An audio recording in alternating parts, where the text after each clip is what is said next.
Welcome to my backyard garden. Today I'm going to plant my carrots, and what I need to do is level this out and loosen up the top inch or two.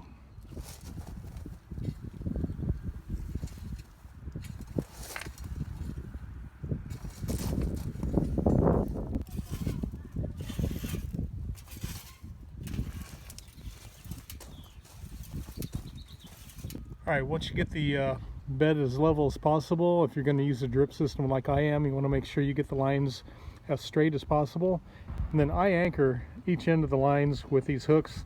Made these myself out of just some heavy gauge wire, and I just take them in each of the two corners there, push them down in there, and hold those lines in place because you don't want them moving around. Okay, today I'm going to plant tender sweet. These carrots are going to be planted 1 to 2 inches apart after thinning. Now, I don't thin my plants. I plant them to the space I need after thinning, and I use my seed spacer here. So these are my 2-inch spacings, and I'm going to use this and punch holes all the way down my lines.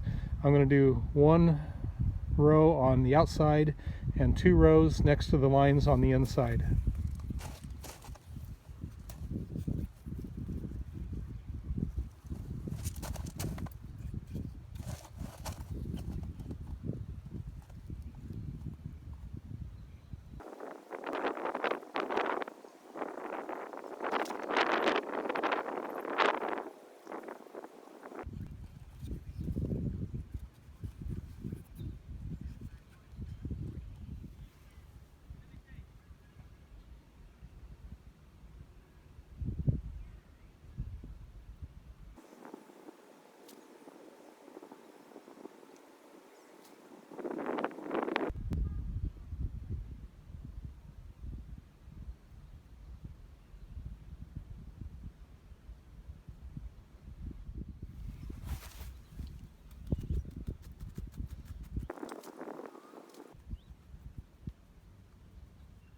Okay, all done, 6 rows planted. I have 1 on the outside of the drip lines and 2 on the inside of each drip line.